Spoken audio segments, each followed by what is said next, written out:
তৃণমূল সভাপতি আব্দুর রহিম বক্সী বলেন, দুলাল সরকার খুন থেকে শুরু করে একের পর এক ঘটনা, এর পেছনে গভীর ষড়যন্ত্র রয়েছে।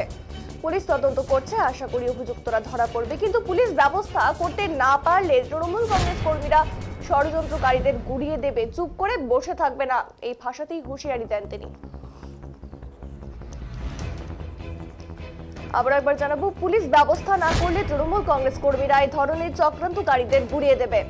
ইংলিশ বাজার পৌরসভার চেয়ারম্যান কৃষ্ণেন্দু নারায়ণ চৌধুরীকে হুমকি, ফোনের ঘটনার পর কার্যত পুলিশের উপরেই অনাস্থা প্রকাশ করলেন মালদা জেলা তৃণমূল সভাপতি ও মালতীপুরের বিধায়ক আব্দুর রহিম বক্সী।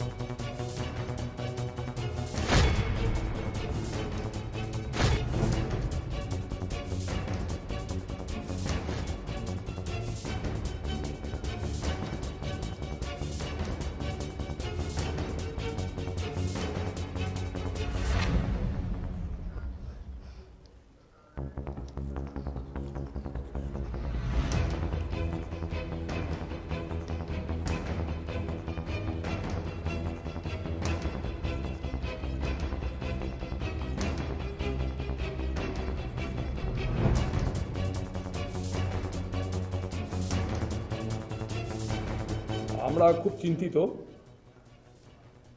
কারণ আমাদের প্রিয় নেতা বাবলাদা খুন হওয়ার পর থেকেই আমরা দলগতভাবে খুব ব্যথিত হয়েছে নিয়ে মালদা জেলা তৃণমূল কংগ্রেস। তারপরে আমাদের বিধায়িকা সম্মানীয় সাবিত্রী মিত্রের গাড়িতে অ্যাটাক করা হয়। আমাদের দলের রাজ্যের সহসভাপতি, প্রাক্তন মন্ত্রী, মালদা জেলার তৃণমূল কংগ্রেসের অন্যতম নেতা, ইংলিশ বাজার পৌরসভার চেয়ারম্যান, তাকে প্রাণনাশের হুমকি দিয়ে ডি কোম্পানি বলে একটা সংস্থা বা একটা ব্যক্তি বা একটা গোষ্ঠী বা একটা গ্যাং, তারা আজকে ফোন করে প্রাণনাশের হুমকি দিয়েছে, টাকা দাবি করেছে। এটা আমরা ভাবতে পারছি না এরা কারাই ষড়যন্ত্রটা করছে এবং এর পিছনে তার কি উদ্দেশ্য আছে।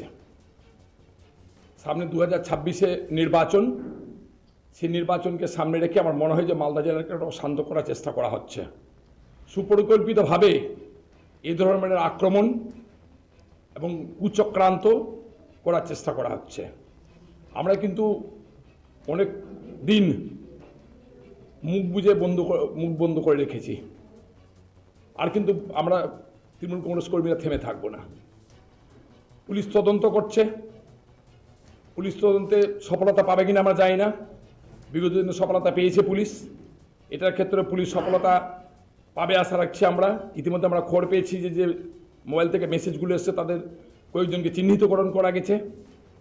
কিন্তু তৃণমূল কংগ্রেস কর্মী আমরা হুঁশিয়ার করে দিতে চাই, যারা এই ধরনের ষড়যন্ত্রের সাথে যুক্ত আছে, যে বা যারা থাকুক না কেন, সে গ্যাং থাকুক আর ব্যাং থাকুক, যারাই থাকুক, তারা কিন্তু রেহাই পাবে না। তৃণমূল কংগ্রেসরা গুড়িয়ে দিবে একেবারে। আমরা তৈরি হচ্ছি নিজেরা, তৃণমূল কংগ্রেসরা আমরা মিটিং ডেকে আমরা প্রস্তুতি গ্রহণ করে এই ধরনের চক্রান্তকারীদের খুঁজে বের করে পুলিশ যদি ব্যবস্থা করতে না পারে, আমরা তৃণমূল কংগ্রেস কর্মীরা তাদেরকে গুড়িয়ে দিয়ে শিখিয়ে দিব যে মালদা জেলার তৃণমূল কংগ্রেস কর্মীরা ঐক্যবদ্ধ আছি, একসাথে আছি। তোমাদের মতো যতই গ্যাং ফ্যাং ইয়াং ব্যাং থাকুক, তার কাছে তৃণমূল কংগ্রেস মালদা জেলা কমিটি পড়ুয়া করে না। এটা কিন্তু আগামী দিনে প্রমাণ করে দিব। আজকের হুমকির পরে আমরা কিন্তু থেমে থাকবো না।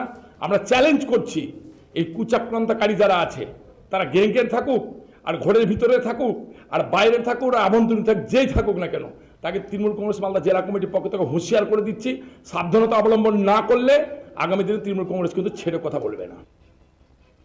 মালদা জেলা তৃণমূল সভাপতির বক্তব্যে তীব্র প্রতিক্রিয়া দক্ষিণ মালদা সাংগঠনিক জেলা বিজেপির সাধারণ সম্পাদক অমলান ভাদুরী। তিনি বলেন, বিরোধীরা এর মধ্যে নেই, এটা পরিষ্কার। বিরোধীরা দুর্বল, বিরোধীদের না গ্যাং আছে না বিরোধীদের সঙ্গে ক্রিমিনাল আছে। বিরোধীদের সঙ্গে লোকসভা ভোটে আমরা দেখেছি সাধারণ মানুষ আছে। তিনি তো পরোক্ষভাবে স্বীকার করে নিলেন যে পুলিশের ওপর ভরসা নেই, তিনি তৃণমূলের গ্যাং আছে, যে ক্রিমিনাল আছে, তাদেরকে দিয়ে যারা কাজ করছে, ক্রাইম করছেন, তাদেরকে দমন করবে। এতদিন ধরে তৃণমূল দুষ্কৃত ক্রিমিনালকে দিয়ে বিভিন্ন কাজ করিয়েছে, তারাই শেল্টার দিয়েছে। আজকে যেটা হিতের বিপরীত হয়েছে, ফলে তাদের উপর আক্রমণ করছে। স্বাভাবিকভাবেই তারা করবে।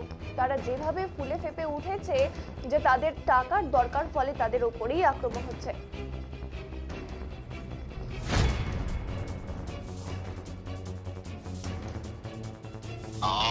खान से बात हो रहा है मेरा। हाँ बोल रहा है, बोलिए। ये बोल रहा हूँ। हाँ कौन बोल रहा है? प्रदीप। प्रदीप प्रदीप कौन प्रदीप? ये कंपनी से प्रदीप बोल रहा हूँ। कौन कंपनी? ये कंपनी से प्रदीप बोल रहा हूँ। क्या बात है, बोलिए। आप मैसेज डाला है अभी तक? क्या आपको मैसेज दिया है, मैसेज नहीं देखा अभी तक? क्या बात मैसेज दिया? हेलो, मुद्दा बात बोल रहा हूँ आपको। हाँ बोलिए, आपको क्या हुआ? डिस्पेटिव भेजना पड़ेगा। किसको भेजना पड़ेगा? आपको? हाँ क्यों? नहीं तो तुम और तुम्हारा फैमिली। हाँ हेलो हेलो। हाँ हाँ सोच लेना क्या होगा। ठीक है। कहाँ से बोल रहे हैं? रेडी रहना। हाँ रेडी रहना। ठीक है ठीक है। कहाँ भेजना होगा बोलिए। ठीक है। अच्छा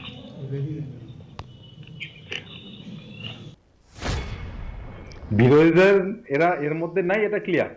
বিরোধীরা দুর্বল, বিরোধীদের না গ্যাং আছে না বিরোধীদের সঙ্গে ক্রিমিনাল আছে। বিরোধীদের সঙ্গে আমরা দেখেছি লোকসভা ভোটে মানুষ আছে, সাধারণ মানুষ আছে।